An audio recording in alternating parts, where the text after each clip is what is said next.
We lost a very valued member of the Madison community last week, Bob Hale.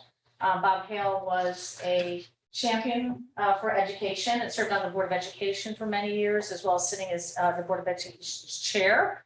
Also sat on this board for a couple of terms, I think, serving the community, and just was involved in so many different things. And I don't know if any of my fellow board, I thought we could have a moment of silence, but if any of my board members want to share reflections on Bob, I welcome them now. Sure. Well, why don't we just have a moment of silence? And then have the, Yeah. okay, all right. Let's just, if it's okay, those in the audience respect a moment of silence in memory of Bob Hale.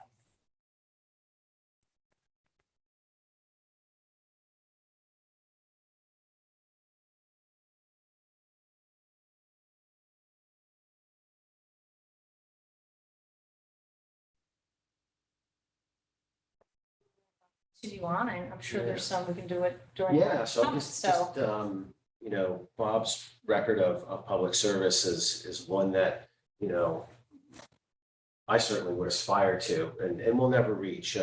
His dedication to education spanned not only his teaching career, but he served in state roles. He was the long-term chair of the Madison Board of Education. And then, as you mentioned, he came over to the Board of Selectmen.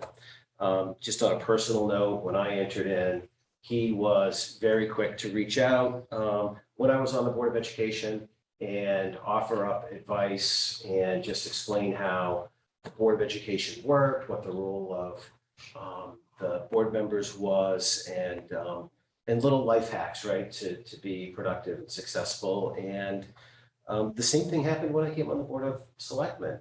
He was always there, quick to offer good advice, common sense advice, and really helped me through the learning curve as I started my own journey in volunteer service in the town. So, you know, I wish his family, Pauline, his wife, and his family the best. One thing that might be a little bit lesser known about him is that he was part of the origin story for Concord Meadows and served on their board for 30 years. So that interfaith affordable housing was something Bob was thinking of decades ago and was taking action on. So again, a role model for all of us. Very honest. I remember Bob Hale, he used to sit right there, Jen. In one sentence, I think Bob valued tradition and he valued traditional values. And he very much remembered the Madison of yesteryear and made sure that we didn't stray too far from there. Yeah, I had the pleasure of working with him when I was on the Board of Finance. It's 10 years ago now. I'm looking at or something. And so we sat on what was LOCAP back then. So the kind of current version or the previous version of CIP. So we got to get together. We talked about Academy was one of the things we talked about. So learned a lot from him, learned a lot about the history of the town, how we manage things here, but also just continued to bump into him so many times at so many events throughout town. He and his wife were just, fixtures at whether it's the Memorial Day Parade or other activities going on around town. And his wife, I know, was very involved with the Women's Club and other organizations. So just a great team and a great gentleman that will be missed in Madison. Yeah, I didn't have the same length of service alongside Bob as you guys did, but when I first was elected to the Board of Ed, he was one of the first to offer congratulations. He was one of the first to, lend a listening ear and wisdom of his years of service, and that was always very much appreciated. And just always, you knew Bob was an active participant no matter what was going on in his life. He wanted to help to be a steward of Madison. So Bob was my seatmate here, now like Jen, and so when I was new, almost 8 years ago now, I got to spend a lot of time with Bob, whether it was interviewing with him, whether it was getting into discussions, whether it was whispering to him during a meeting. Bob and I had a fun relationship, and did we always see things eye to eye? No. And he, Bob, I love what he called himself the self-appointed curmudgeon too. And I think he actually had a jacket made, right? If I recall correctly, with the curmudgeon on the back. He was kind to me. He cares so deeply about this town. He made sure that I understood the process, pointed out when I didn't understand the process. He was a gentleman to me. And to me, it speaks volumes about somebody's character when the entire Board of Selectmen, as we're walking in the Memorial Day parade, stop and go over and get that man a hug. I thought that was pretty cool. So he will be missed for sure. Okay, well, obviously, great thoughts and our condolences to the Hale family. Their services are this Saturday. So with that, we can move on to, the only update I want to give is we had a great turnout last week at our community visioning session for the strategic plan. I think we probably got 70, 80 people in the room, which was great. And then all our focus groups were very well attended. The last one, I think, had 30 people on it, the one that she completed on Friday. So we're glad to get all that public input, excited that people are involved. And now we want to continue to push the survey. And I think we might extend the deadline of the survey, just to make sure we're getting more people, try to maybe have it out there until the end of the month, just to get some more people. So I encourage members of the public, please go to the website. There's a section on the strategic plan. There's a link to the survey. You'll also see these QR codes all throughout town on signs that we put out. So please give us your feedback. And then, we also are going to be appointing the committee in the next part of the agenda. And I'll be reaching out if any committee members are listening. I'll be reaching out about dates and an organizational meeting that we'll try to have over the next couple of weeks. So I know it's going to be difficult to schedule. There's a lot going on. So that's it, the primary update today. Any other liaison reports? No? I have a brief report from the Board of Police Commissioners. I call this my vehicular report. Brief report, looks like there's 10 pages. Vehicular report. It's not gonna read it. Let's see, they're talking, there's going to be an increased motorcycle patrol capability this summer, weather permitting. The police commissioners believe that the public likes the visibility of an officer on motorcycle patrol, especially in the beach areas during the summer. So I can't remember whether there's a new cycle being purchased or rented. I'm sorry, I didn't get that detail. But on another note, the first electrical vehicle for the police department is arriving very soon. You may know Yes. more than I do about that. Yes, we did the approval for the transfer to be able to pull that forward, and I got a great video from Jack today. It's all ready, so I don't know if he's picking it up or whatever. So it looks really great, and it's all loaded, mat, it's all painted, everything. So he sent me a video this afternoon. So What brand is it? I'm trying to remember what we loaded on. Mustang? Electric Mustang. Is it? It's a patrol vehicle? Yeah, well, it's actually more an administrative car that, but it was one that other towns had purchased a bunch of them, and then they ended up, only taking some of their order, so it was kind of an opportunity to jump on their order. Anyways, I'll send this around, but we'll probably do something just to kind of introduce it to the public once everything's kind of set up, so. I'm finished, thank you. Okay, great. So moving on, do we have any hands raised for citizens' comments?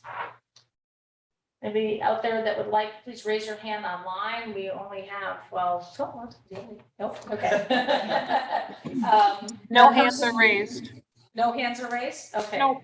You are Okay, liaison great. tonight, Fillmore? Okay, I'm gonna move on to item number 6, and just following an email I sent around to the board, I'm going to actually make a motion to amend the consent agenda presented by adding item number H, which is to approve the disposition of 4 police vehicles no longer in service per the disposition of town property policy. And I'm gonna be amending the consent agenda with that. Okay, so do I guess So a moved. second, okay?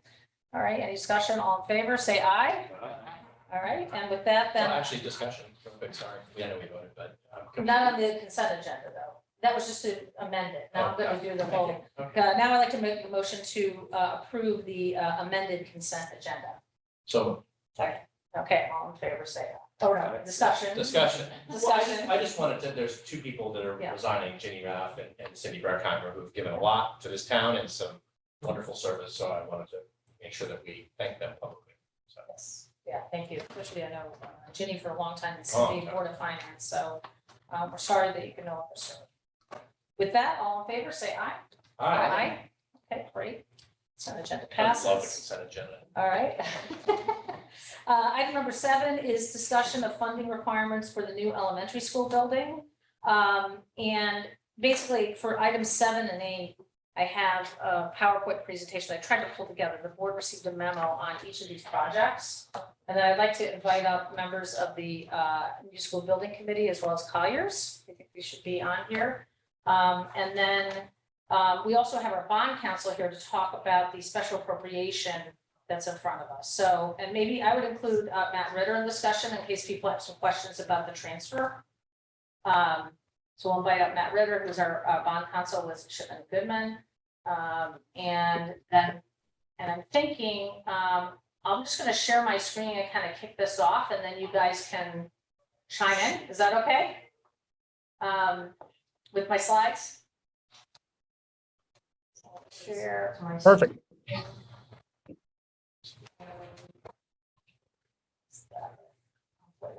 Let's go. Nice. Let's do a little. All right, so. So can everybody see that also in the audience, the slides? Yeah? Okay. Yes. Perfect. All right, great. So, and also if Matt is available too, please have him join us. I can't see. Oh, here he is. Great. Welcome, Matt. Thank you. And we've got Blair Richardson, who is from Colliers, who has been working, advising on the Polson project, right? And then Adam Levitas is from Colliers also, right? But advising on the new school project. And then we have Graham Curtis, who's the chair of the new school building committee. So the first slide just highlights what we talked about at our last meeting, that, you know, this was what was approved through the bonding referendum that we held in 2022. The good news is we just found out that we were getting an additional $6 million in state reimbursement. So that was really exciting news. We just found out about that last week. And that was a way that we qualified. A lot of time and effort went into that on behalf of the Board of Education and the superintendent, and also working with State Representative John Michael Parker in the school construction office. So we're really grateful for that and excited that we're able to get an additional $6 million. So that reduces how much money we're gonna have to bond. So that saves taxpayers a lot of money over the next 20 years. So that's just a summary. We talked about this last week. Of course, it's not. Okay, there we go. So this is the new school, and this is pretty much summarizing kind of in numbers what was presented by Graham last week in terms of where they're coming out on their construction budget. And they came out, you know, with some overages, and then they've been re-engineering, value engineering. They actually went back to the Board of Ed and had some changes made to the educational specs for the building. And they were able to kind of revise the proposal down. But now they're coming up with an estimated shortfall of about $5.9 million in the budget. There's also some other things which they call optional bid alternates, and those are listed in the memo that the board got that talks about things that if there's enough money, they really would like to include these in the project. And so if they were to try to fund all the bid alternates now, as they go out to the next stage of the construction bid, that would require another 1.8 million, leaving us with a shortfall in the budget of $7.6 million. But currently, right now, the 5.8 or 5.9 is really focused on kind of the core part of the project. So one of the things that had been added onto the project, and it was an expanded scope after the referendum, the school got a lot of data back and on enrollment, and realized that we really needed to add some additional classrooms. So they took measures to add that to the scope of the project. And when they voted, they did a whole process, last year to expand that. So the thought was, since this was outside of the original scope, these additional classrooms, the town could actually appropriate to pay for that extra cost, rather than having to use that fixed amount that was in the budget process, or in the budgeted referendum numbers.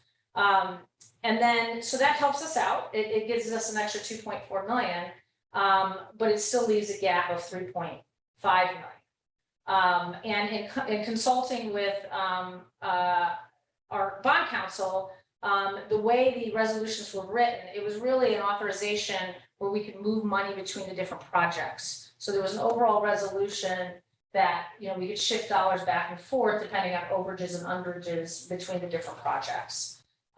So if we were to do that, we would need another $3.5 million just to get us to the kind of base project number of 5.9 to fill that budget shortfall.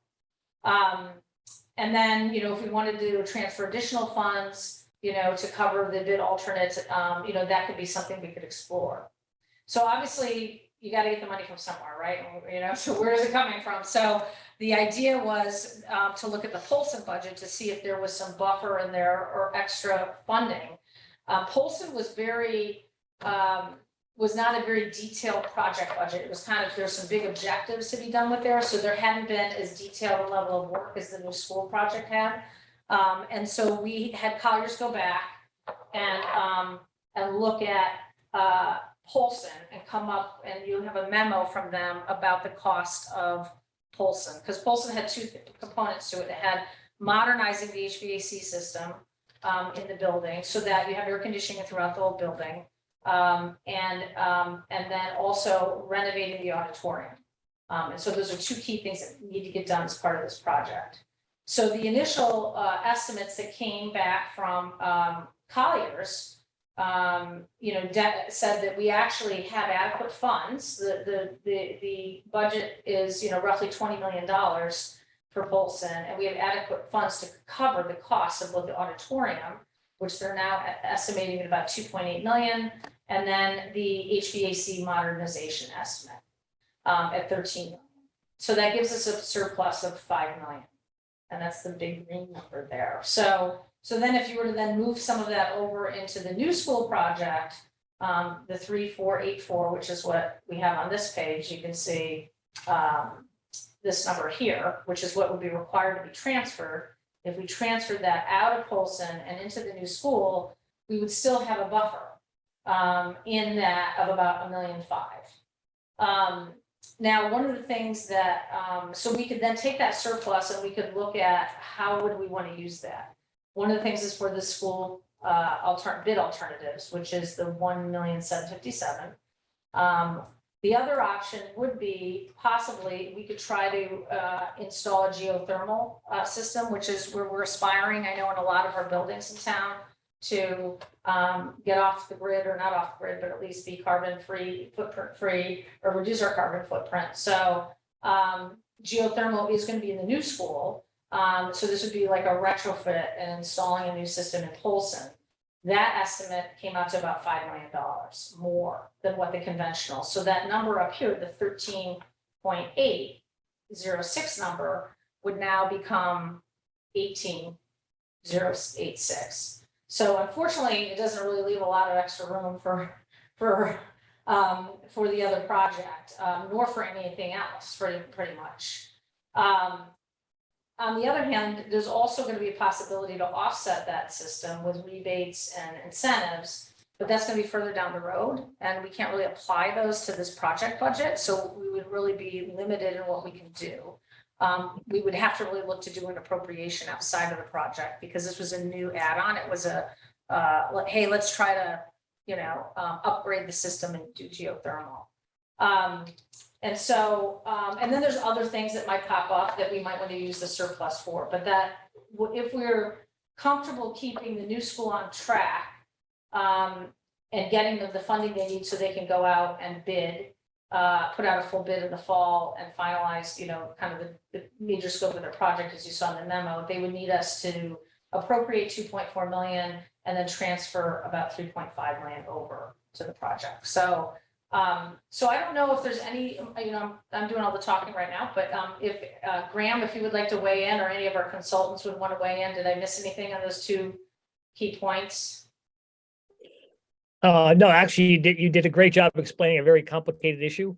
I would just point out that the bid alternates, the $1.9 million there are some things that are actually in the ed spec that some people feel, they're important to the project. So I just want to make sure that people understand what's not going to be included, potentially not included, if we go down that path, just so we don't have any confusion later on. So the memorandum that I sent out, or Adam, I forwarded from Adam, explained that list. And admittedly, there's nothing we can't live with. We need the core project, but there are things that were important enough to be put in the ed spec. I believe there's been subsequent discussions, and the Board of Ed understands that potentially they won't get some of those items, and I think they're okay with that. But I just want to make sure everyone understands that part. Well, Oh, I think there's a timing issue here too, right? Because you'll find out where this all shakes out, right? In terms of the actual Right. cost when you get the final bids at the end of this year. Exactly, and it's up and down. It could fluctuate by $1 million or $2 million either way. So if it goes our way, then we can get all the bid alternates, and we won't know that until we open the bids end of the year. And then we'll also have a better sense of Polson as we take the next step in terms of doing an RFP on Polson. So I feel like as we move along, we're kind of getting fewer variables and more known costs, right? As we move along these steps. And so, I think by doing this, to be honest, I was very relieved when I saw the proposals come in, or from on Polson, because I think we really just weren't sure if the budget was going to cover everything. But these are very current estimates. You have a full memo from Colliers, and they feel pretty confident that we should be fine. And then we have a nice buffer zone on top of that, even when we do transfer over funding to the new school. So I think we're fortunate in that sense, because a lot of communities are facing very different choices right now about what they might have to cut. And I think we all know the stories about the high school, right? So, and I think, we want to make sure that we're setting up a building that's going to be with us for a long time and serve the community for a long time and have the amenities that it needs to serve the community. So any board questions?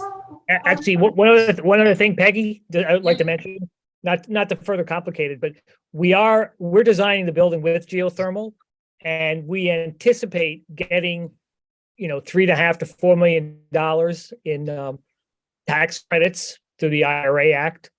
But we can't count that against the referendum cap, but that will be real money that will reduce our bonding. So it's more good news. It just doesn't help us with the bonding cap. I mean, the referendum cap we had. So it's another $3.5 million to the good. Graham, what happens? Oh, yeah, okay. Graham, what happens in that scenario though, if you're designing for geothermal and these don't come through? Do we then, is there a lot of redesign that needs to then happen? No, I mean, we're designing with the geothermal. That was a given. It's just this, and we have the money for it. It's just there's additional money we may get back. Yeah, and Peggy, there's $2.5 million. She's being conservative, but it's between 30% and 40% of the cost of the HVAC system if you have a high performance geothermal.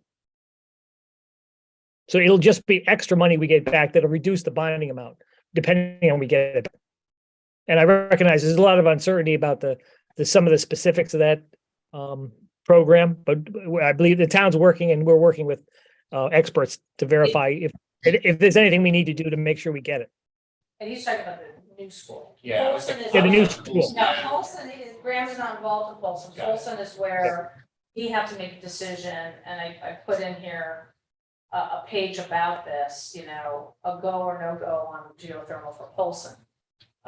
We can delay to make that decision, you know, later until we get more information.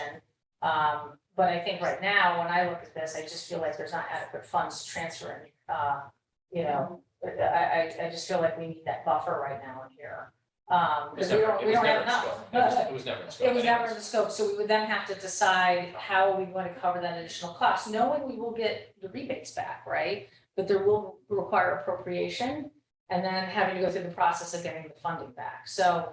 And Stacy, question, and maybe, I don't know if you're the person to ask this, but how does this work with so the new school, the reimbursement, is that happen after, like, we fund everything and then we get just a check back and we have to document how the, or, you know, how does that work? Along during the construction period and ask for reimbursement and have to submit everything we spent, but we don't have to wait until the very end in order to get reimbursement. And when we did project the debt service, we are assuming the grant reimbursement. So we're assuming that we're going to somewhere, Right, as we're going along, get reimbursed to help with our cash flows, so we don't have to bond more as we're going along.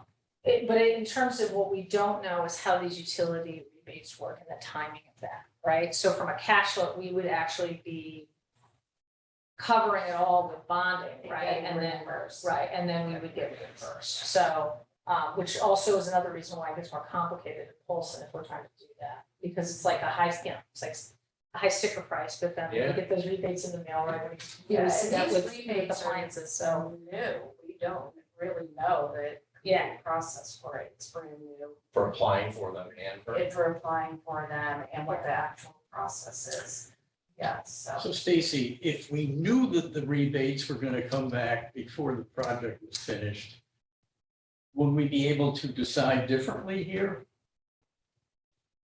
As far as we can only spend the amount that we were appropriated for. So no matter what, whether we're getting them or not getting them, we can only spend to that cap that we went to referendum for. And Makes that sense. 89 million for all three Makes sense. projects that we appropriated for. And I It really is just a Frustrating. cash flow. So I think for the people that are watching and are not necessarily up to speed, right? So we're having really two conversations about the same project. One is all of this wonderful news about reimbursement from the state and increased reimbursement from the state and potential reimbursement from the federal government, which is all great and lowers our net borrowing. But on the other end, we have a fixed number on what we can spend on the project. So the reason we're worrying so much about where the money comes from is we can't use that extra state money to increase the price of the project. The ceiling is the ceiling. The ceiling is the ceiling, it's not a variable. So how do we deliver the schools that everybody's expecting, that everybody had in their minds, and not spend more, short of going out to another referendum, which I think is probably option C on the. Well, considering it's not gonna cost people anymore, you know, and I think that's the Right. messaging, it's kind of it's like the math. So, but this is gonna get confusing Yeah. quick for everybody. Yeah. And so taking a couple of moments just to explain what we're doing and why we're doing it, I think is time well spent. Here's a silly question for anybody who wants to take a stab at I'd vote for Fillmore. it.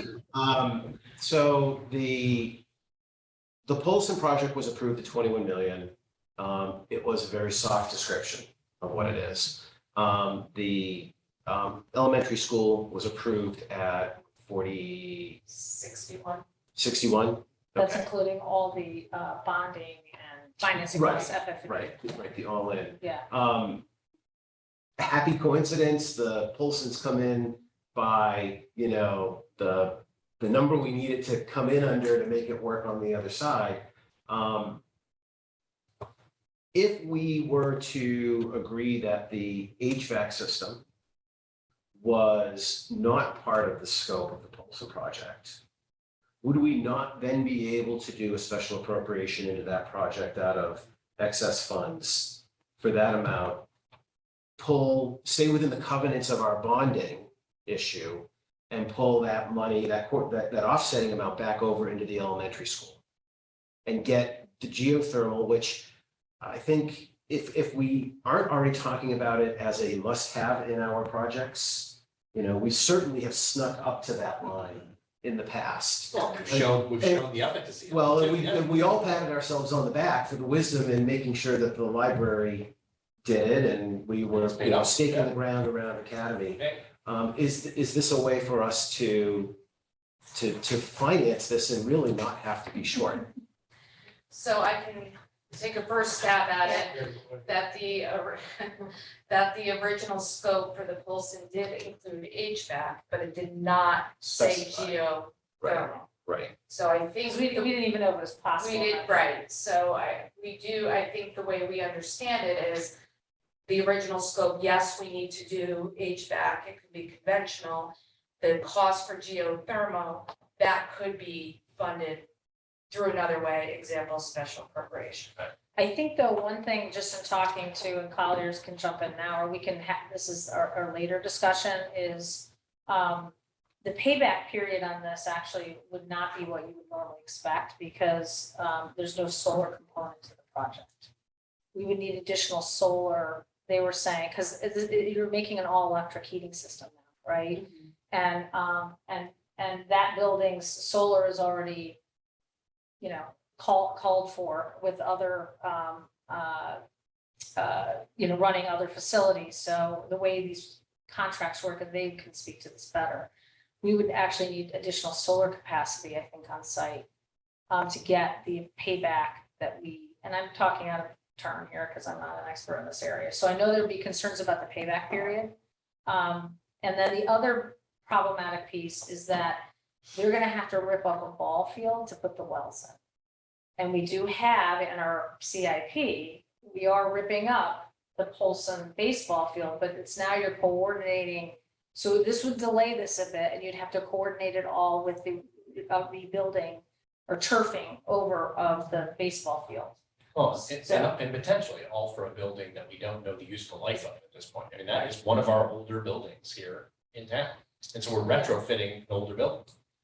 So, so I think there's those things even make it more complicated. I mean, I think we can have an additional discussion about it. Because it would require appropriation, it would require a lot of, I think, just juggling of a lot of different unknowns in order to make it happen. Does that geothermal project in any way relate to the generator project for the emergency shelter that would be there? There'd be no way to tie it. No, well, the emergency shelter, what we'd like to do is get that moving quickly because we have $1 million grant waiting. There's a bunch of electrical improvements that will happen with that.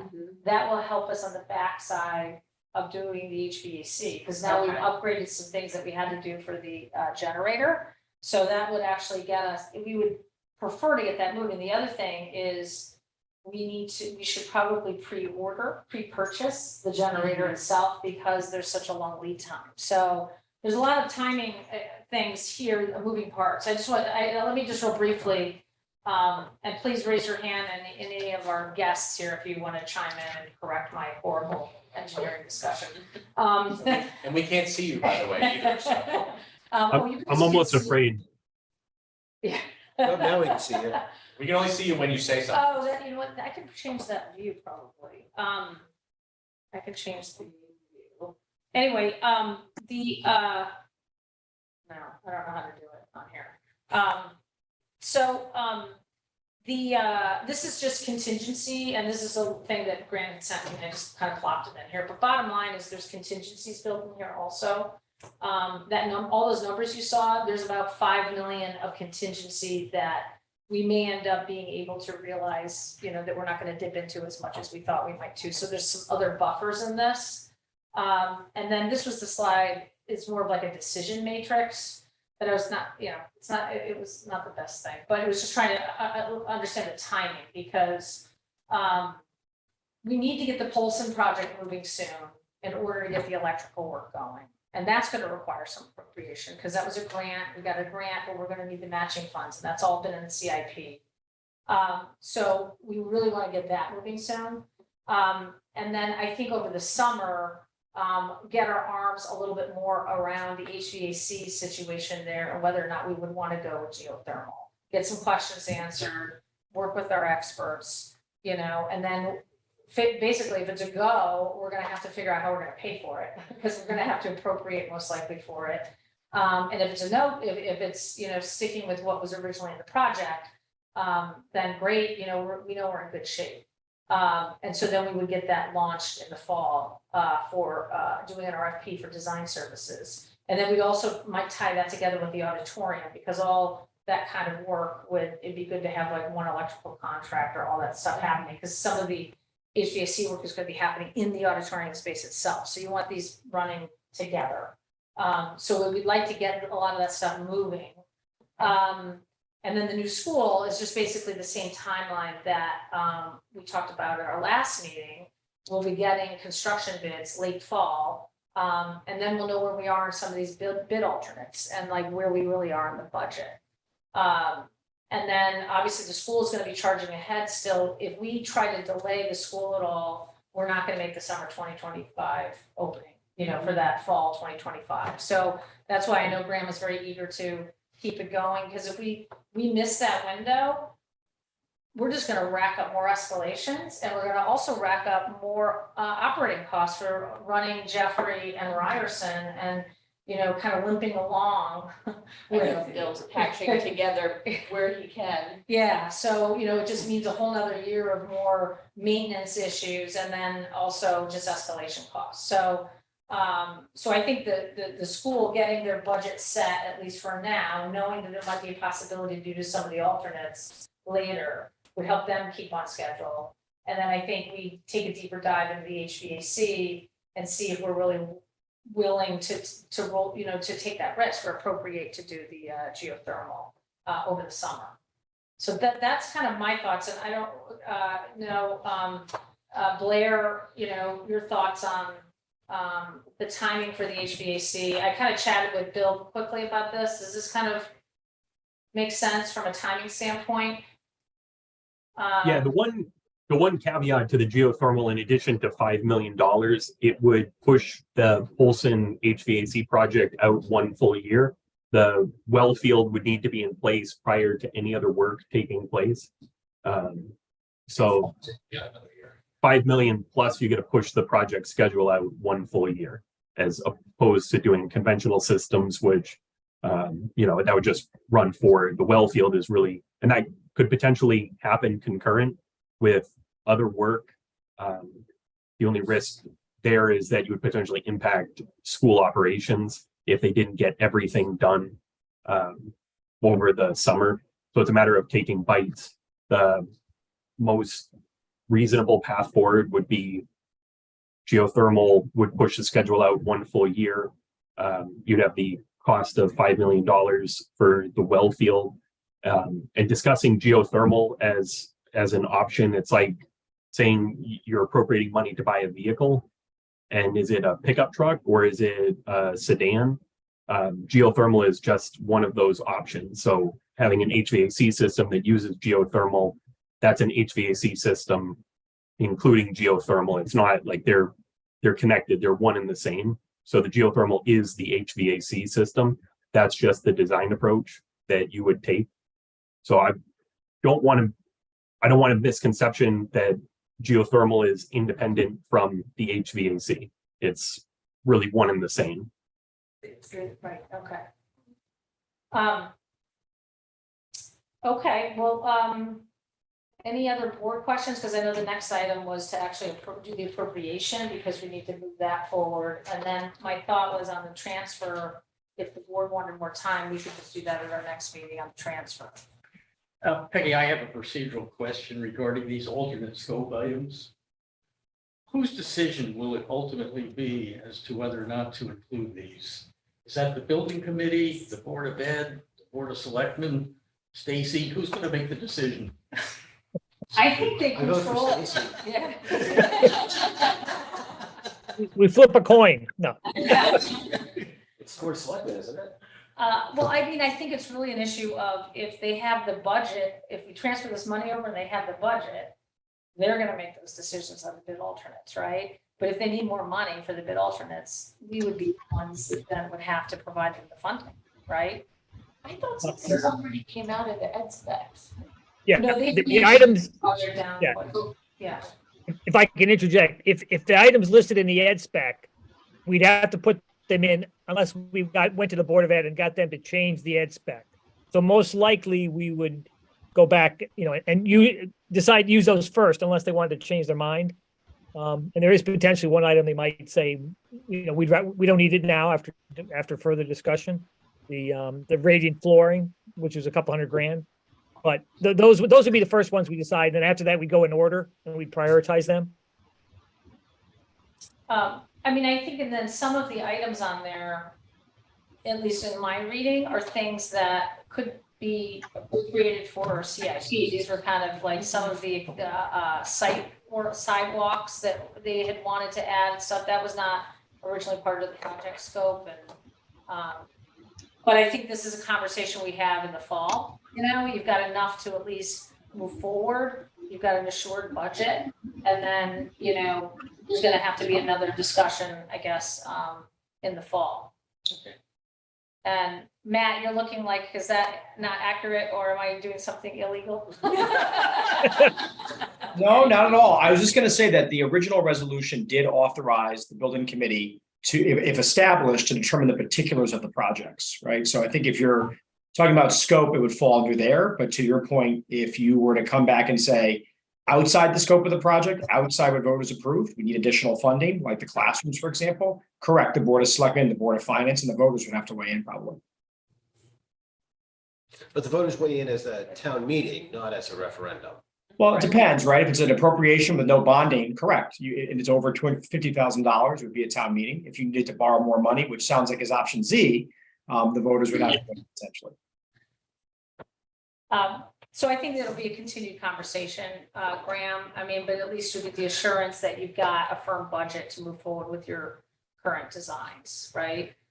Exactly. We need to lock down the design. Right. We need the minimum 5.9 now, so we know, we can tell the architect to finish the plans and go to bid. Right, okay. So, and because the appropriation requires 2 boards plus a town meeting, I think it would be good to get that voted on, and then our board is authorized to make the transfer of funds. We don't have to go to any other boards for that. We'll be telling the Board of Finance about this all on Wednesday, so they understand the big picture and how the appropriation fits in, so. So if everybody's good, we could move on to number 9. Yeah, okay, Yes, great. yes. All right, I'd like to make a motion to approve a resolution recommending a special appropriation of $2.4 million for the construction of additional classrooms at the new pre-kindergarten grade 5 school on Muggertown Road, pending Board of Finance and special town meeting approval. And the resolution is what was included in your packet. Make sure I read this. So moved. Second. I'll just read the resolution so it's on record. Resolution recommending a special appropriation of $2.4 million for the construction of additional classrooms at the new pre-kindergarten grade 5 school on Muggertown Road. Resolved that the Board of Selectmen, pursuant to section 10.6 of the town charter, recommends that the town of Madison make a special appropriation of $2.4 million from the town's unassigned fund balance for the construction of additional classrooms at the new pre-kindergarten grade 5 school on Muggertown Road, the project. The special appropriation may be expended for site improvements, design, construction, renovation, and installation costs, engineering and professional fees, inspection, evaluation, and surveying costs, materials, equipment, furnishings, purchase costs, legal fees, and other costs related to the project. Okay, so that's the resolution. Any other discussion? No? Okay, all in favor, say aye. Aye. All right, motion passes unanimously. So we're at 2-4 now, Graham. You got 2-4. Well, we gotta go through the Well, Board of Finance yeah. and town meeting, but we're getting in the right direction. Step toward that. Yeah, and so with that, Positive step. yeah, Baby with that, steps. with that step, the next item is just us calling this special town meeting. This is, I just thought, let's get it on the calendar, before our meeting in July. So, I'd like to make a motion to approve calling a special town meeting at Town Campus Room A on Monday, July 24th, 2023 at 6:30 PM for the following purpose. To approve a resolution to authorize a special appropriation of $2.4 million for the construction of additional classrooms at the New Creek Kindergarten Grade 5 School on Munger Town Road pending Board of Finance approval. So moved. Second. Okay. Question, just a procedural question. Yeah. Is the town meeting contingent on the Board of Finance approving this? Yeah, I mean, it has to, they have to approve before it can go. That's why it's scheduled. They're meeting Wednesday. Okay. And then we just put it on the calendar for our July meeting. So we've done a number of them like this where we do pending. Any other Well, questions? we've got the appropriation pending. The meeting doesn't say pending. It's a fine Well, point. it's okay, I mean, It's pending upon pending. Yeah, it's Right. pending. Pending. It's fine. I don't need it changed. It's just Right. a small thing. we'll just cancel a meeting. Okay, with that, all in favor, say aye. Aye.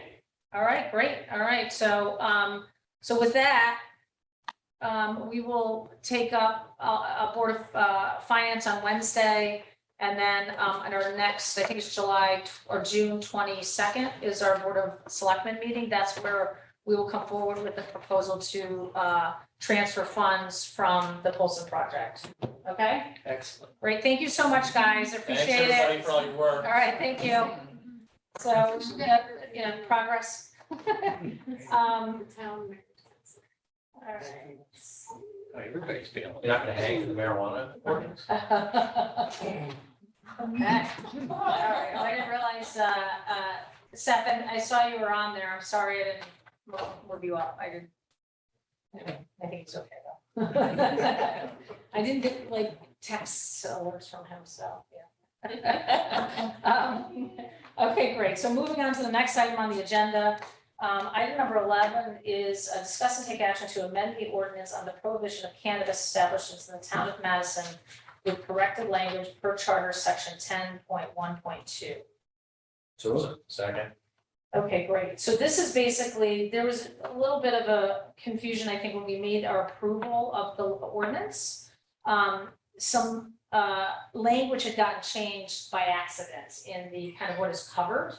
And so I sent you a red line that showed, we basically are going back to what was in the ordinance that went to public hearing. Mhm. So this was just a mistake, basically. And so we're correcting the mistakes. The intent is still the same and the language is more airtight now and self-explanatory. So we can go back and make this amendment without having to go through the whole process of part of the town charter. Anything that's just tweaking and, making sure that the intent is still there. Any additional questions? No? Okay, all in favor, say aye. Aye. Okay, great, thank you. I'm sorry about that. Item number 12, discuss revisions to the proposed draft floodplain ordinance. So in your packet, you received a markup, and there was some language which I could. Actually, Jacqueline, can you put it on the screen because I'm having to use my personal laptop? Yep, just give me one second. Yeah, okay, so she can pull up, there's just two changes in the ordinance from what we last saw that had been language suggested on the, what the board had decided to do. Mhm.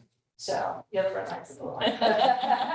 So, and one is on page 8, under the discussion of market value, where some language was added that a private paid appraisal could be submitted and the requirements for that private appraisal. And then the other change to the previous draft was under the violations and penalties on page 30. So we basically just refer to the statute now rather than like repeating language that people found was a bit off-putting about penalties and imprisonment. So that has been deleted and it just does a reference to what the statute requires. So those were the two changes. My understanding is staff did look at this and they were fine. I mean, I know they're not fans of the private appraisal route, but they read the language and I think they felt that it was adequate in terms of what was in here. Yeah, Carrie put some safeguards in that, we think we would get an appropriate appraisal. So the word may, the town may, A resident disagrees with the appraisal, the vision appraisal, and they come in with their own. Is the town going to accept that if it meets the criteria? If the town just says no, is that the end of the due process for the resident I at mean, that point? my thought is by having May, we can set a policy that we want that the floodplain administrator to follow with the submission of private, but it gives us, remember, we talked a lot about needing a parachute, perhaps, if something we thought was not appropriate with the situation of just, accepting a blanket appraisal. So this kind of gives us an opportunity to, Step back and think about it, yeah. So what would the policy be? well, I think that's a question. I mean, if we're gonna do a blanket, I think we have to sit down and that could be a administrative policy that the board could just review and come up with, directing the floodplain administrator to accept if, Meets X, Y, Z criteria. sort of yeah. thing. um, So as a matter of process, I don't object to doing that, to backstopping this language. I'm just worried that this, in the absence of any other, sets up a conflict with no real clear path to resolution. so you would rather see that say. I don't know that, in the plainest of English, it would Yeah. be, if the It will. independent appraisal meets, the town will abide by that. If it meets the criteria that the town is setting up, right, all the hurdles, then the town will do it, and then it's just done and done. If we want to leave it this way and backstop it with an operating procedure, then we should probably have we should have clarity around that procedure at the same time.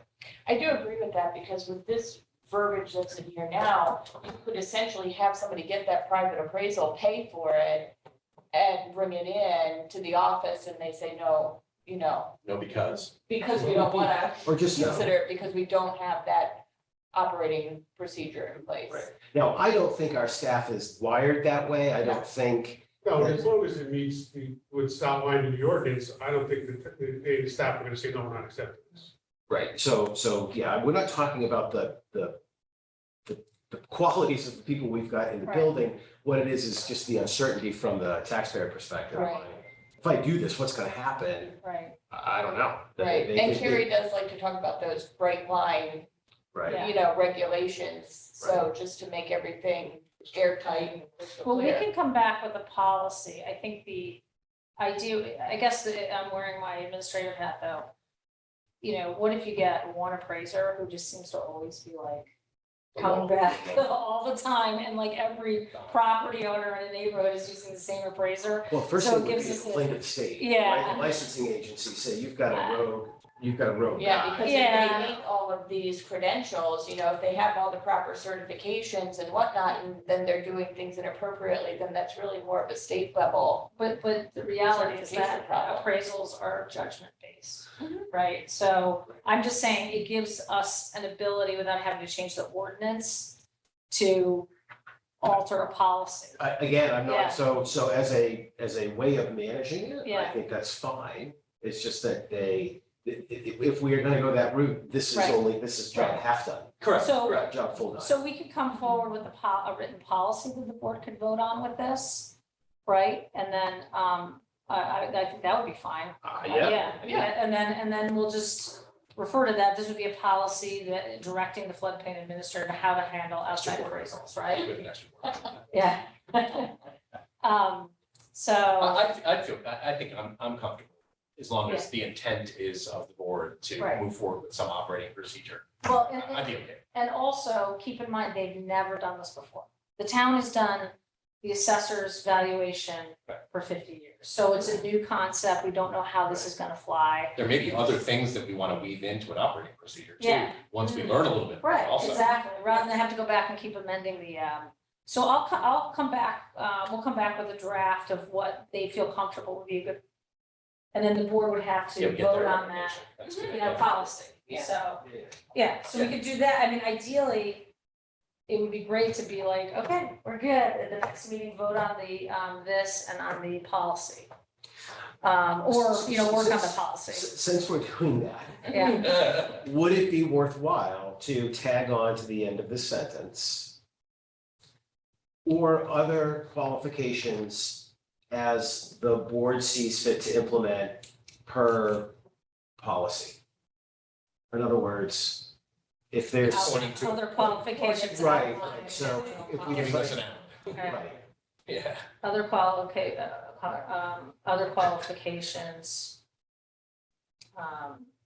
outlined or in a administrative policy or whatever. I'll come up with something. I don't remember. Do we have to vote on this tonight or no? No, This I is think, discussion. no, I think we would, this is only discussion, so we would bring the floodplain, and one other question, do you feel we need to have another public hearing before we vote on this? I don't think so. I think this is pretty much in alignment with the feedback that we've Yeah. heard with Yeah. the 1 year and the independent Yeah. appraisals and the decriminalization. I think the only thing we're not, candidly, the only thing we're not addressing is the difference between, was it, repairs and, Yeah, Right, we can't. Regular maintenance. I would, which I'm okay with that. Yeah, I think that's the right thing to do, but it may not be attainable. right. Yeah, it's like too gray. All right, well, Yeah, good, then we'll good. do that, we'll come back and I'll put it as an action item on the next agenda with revised language and a draft administrative policy, which we could always tweak that over the couple of weeks after that, but because I think it goes into effect 15 days. All right, excellent. The fun one. This is my favorite. Bruce, you missed this last time, so Thankfully. We had a good Yeah. amount of discussion on We this. really did. That scares me. Boy, have That it. scares me. These are new options. I know. yeah, well, no, there's 2 new ones, or 3 new ones, actually. I think everybody liked B last time, but they said they wanted to see it where the Madison CT was up top. And so she came up 1 all block letters, which is A, C is, you know, upper and lower case, and then D was trying to fit, a couple people said, could we put Connecticut spelled out and make it kind of like, you know, so she came up with this option. I don't know, Rita, Rita's here, great. Okay, so they're on the screen. And just so the public understands again, if you weren't here or watching this, we felt there's a lot of confusion that we don't have the name of our town or the state anywhere on our actual seal. And so and then the other thing is we're in the process of needing to come up with this vector file that is better for printing, digital printing and things like that. So this was a good time to kind of make these decisions. We're also doing the new town, you know, these signs that are gonna be going out and stuff. So maybe Bruce, since you weren't here at the last meeting, what are your thoughts? What's on your this? favorite, Bruce? He hates I'm just gonna say that Nike is just a swoosh. Apple is just an apple. B would be, you know, that would be my first and second choice. Okay. B, I kind of like B too. I'm a B man because I like the seal to be more prominent than the name. And the other 3 are focused on the name and I'm focused on the seal. So I It like B. But it's interesting. So I've talked to a couple people on this and it might actually allow you to keep the seal itself almost as standalone too. When you have the name on the top, it's hard to decouple the name from the seals. So I think that's why B is a really good option. Yeah, that's a good point.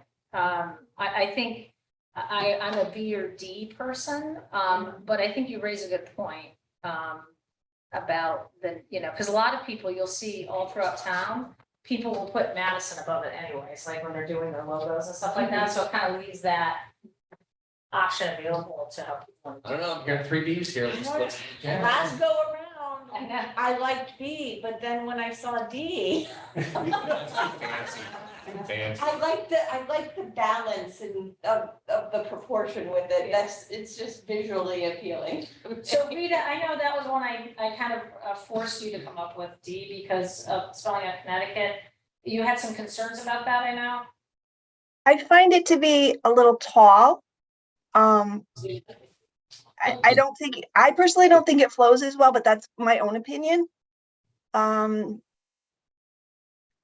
It's up to the panel. I move we call the question.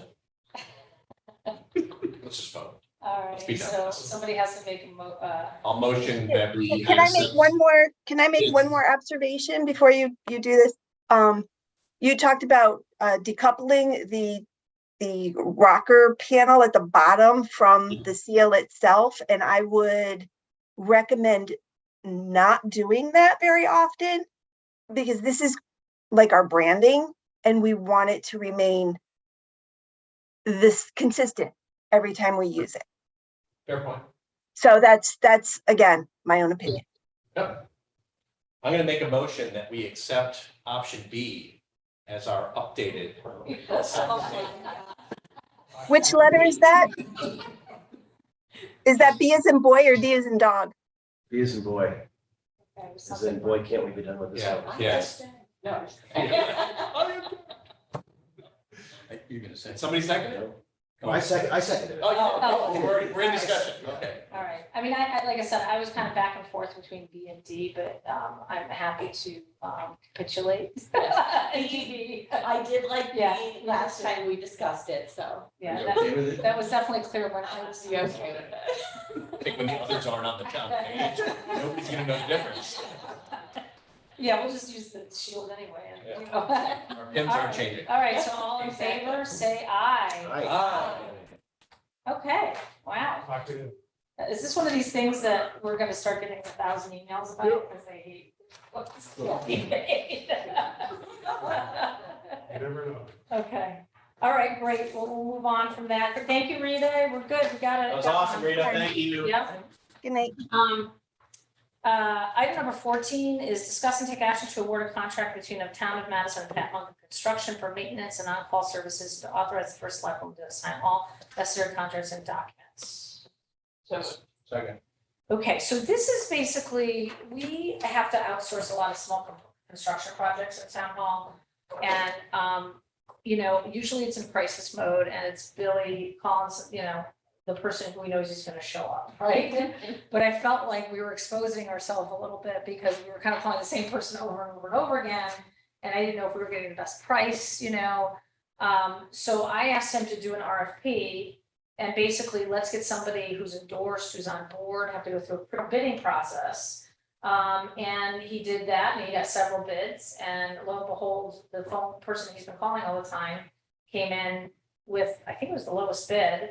And also with the pricing that he's been charging us all along, so that's good to know. Yeah. And I just thought this could be like an annual thing to keep it in check and, you know, in this way, we're kind of, It's you know, regulated. yeah, it's regulated a little more, because I think, you know, to Billy's credit, he just tries to get stuff done, right?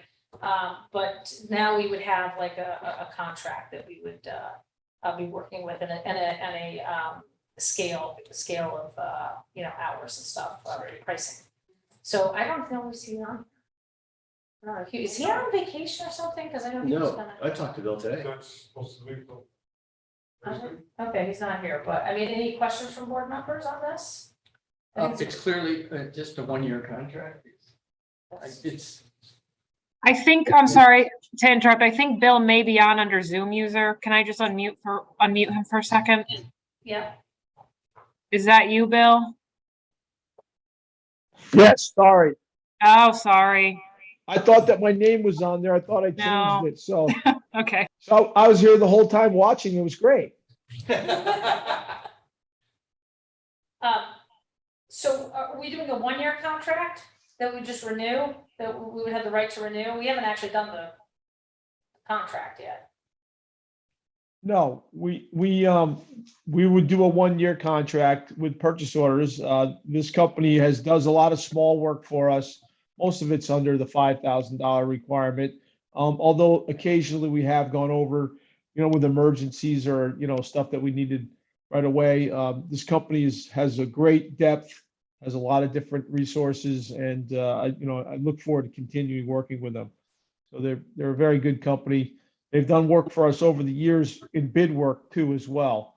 So I'm happy to talk more about the company, and I'm sorry that my name wasn't proper on my. You're now going to be officially known as Zoom user. So I got to figure that out. I thought I changed it tonight to my name, so I guess I missed that up. Okay. Bill's trying to retire early. Any other questions on that? Yep. Okay, all in favor, say aye. Aye. Okay, great, thank you. I'm glad we were able Thanks, to get Bill. that done. Item number 15 is discuss and take action to approve an application to the fiscal 24 congressionally directed spending grant for Academy Community Center in the amount of $4 million. So moved. Second. So this was basically, we had the opportunity to, last year we were successful in getting two of these grants. One was for the emergency operations firehouse project, and then the other one's for the generator. And so I said, let's get some more money. And so the good thing is we chose Academy because there was much more strict criteria. This was like a bipartisan congressional effort to kind of be a little bit more strict about what could apply and kind of priority shift. And so in reviewing all the criteria, we thought the community center actually really fit this one grant opportunity through the Department of Agriculture. They have these small community grants for populations under 20,000, and community centers was on the list. And as I got into the details, the fact that we have mental health services in there, and was another kind of bell ringer for them. So we did the application, and we were selected to move towards appropriation. So it's we're just going ahead in the process, but I just wanted to flag it, and then the board kind of officially gets, so if we have to do any more letters, the board has voted on the application. But then if we were actually awarded the funding, then it would come back, obviously, and we would vote to accept the grant. So, Cool. but I just thought this would be exciting if we got it, because now we've taken a project that we'd have 50% town, 25% state, 25% federal. So that would really reduce the amount that we'd have to bond for Academy. So that's what this is, just to kind of, get us moving forward in the process. And we won't know till the fall, most likely, if we were to get this. It'll just depend on how things go with the budget. But the good news is, even with the new Congress, they want to keep earmarks. So they seem to benefit, I think, both sides of, funding these types of projects, local projects. Peggy, does this have the support of our elected officials in Washington? Yes, yeah, they're the ones that moved it forward. So we were moved forward. Like I said, this is on their list now of a project that they're going to move forward. So there'll be more steps along the way.